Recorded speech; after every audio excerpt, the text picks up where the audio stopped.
यसको जा हजुर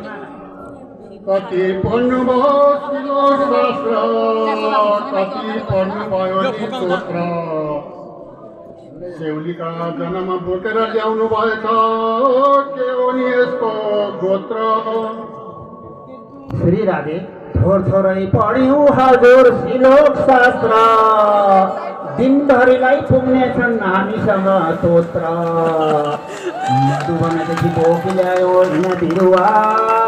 काश्यप यसको गोत्र कता परो मालो मधेस कता परो लाओ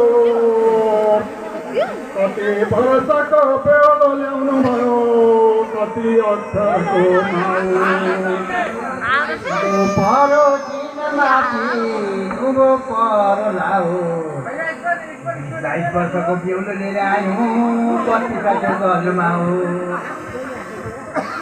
औकेटो चौली हुत्तीमा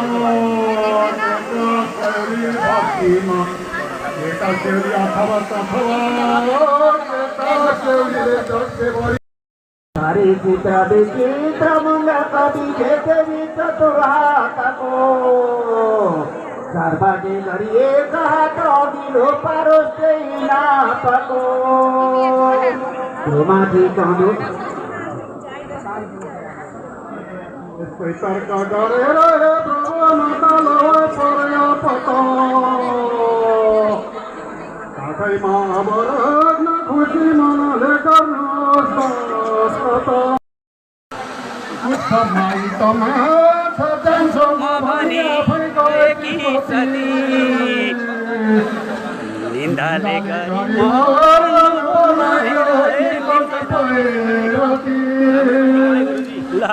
केही पोटा हुन्छु झगडा गरिब भई के बोल्नु भनिकन म गर्दिन झगडा आमाको छ सोधर मनै जब भने छोरो हुन् भाग्यमा गोमाका नवर पुत्र सुनाउन पाए ठुलो राज्यमा यारीका यस्तै वचन सुनि तिमीहरू सबै एक छत्र जम्मा हो सेना साझे तयारी पारी झटपट लड्ने तयारी रहो बिक्टारी म भए जानहरू भने यस्तै कुकरानी निक्ली जाऊ भने मलाई नसै तिम्रो निकाली देउतालाई जितेर स्वर्गपुरीको राजा महौला आनन्दसित सौख्य भोग गराउने त्यो इन्द्र जस्तो अनि घोडे सपथ बन्धु वर्गहरूले आशा नराखिकन लम्बर भइदिँदै आदिको सुना बिचे मैले राउडको लमसालको कमरको दहल रूपा फेरिको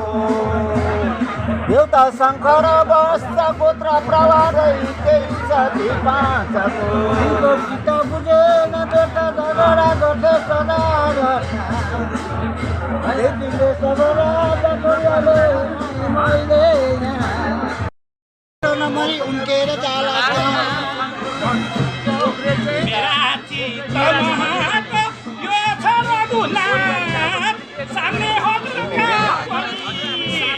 लड्यातिर छैन बिन्ती गरियो सारा किनै दाजु म सदा सधैँ हजुरले पर्दैन लड्नु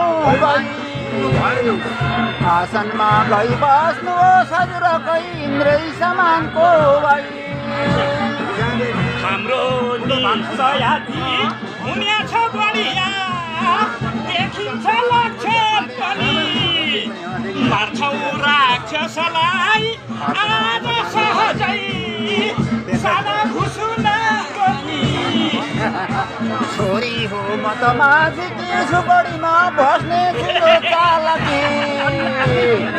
रानी योगी रहे नरपते सुनालाई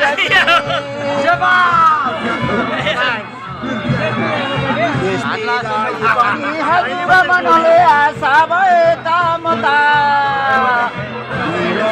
तर माली बक्सनु हुँदै आज्ञा दिँदैछन् पिता बाजी राम्रो बोल्दछस् त कति दुर्भाग्य राजनदेखि डराइ छौडा मनि एक सन्यासीको गरी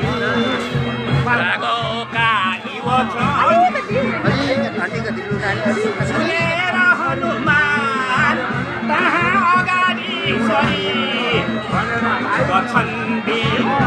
हजुर नारगुपदे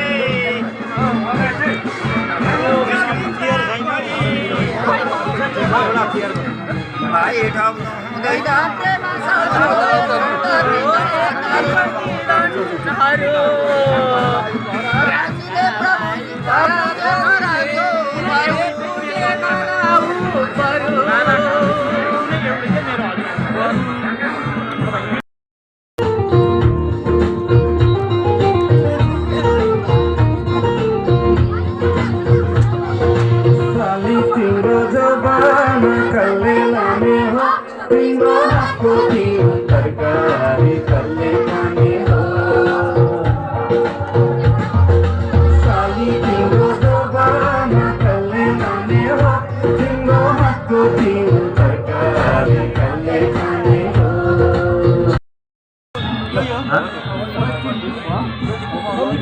यसो गर्ने एकजनाले यो यहाँ ल्याउने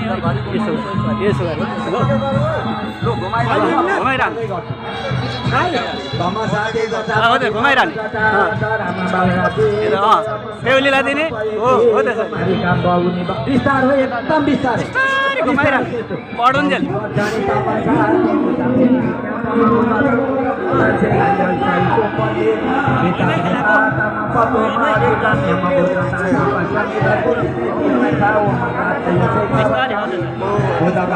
कसले जित्छ है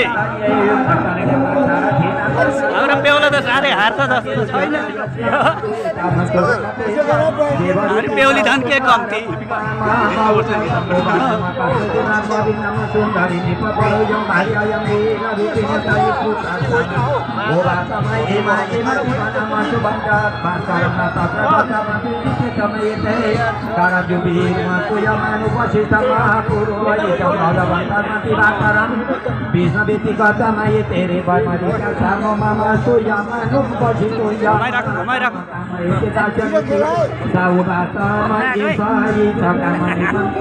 बेहुलालाई जित्न आँट्यो बेहुली झन् कहाँ कम्ती छ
ग्रुप चाहिँ खेल्दैछ नि बेहुलाले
हातबाट तानेको अथा तिलकं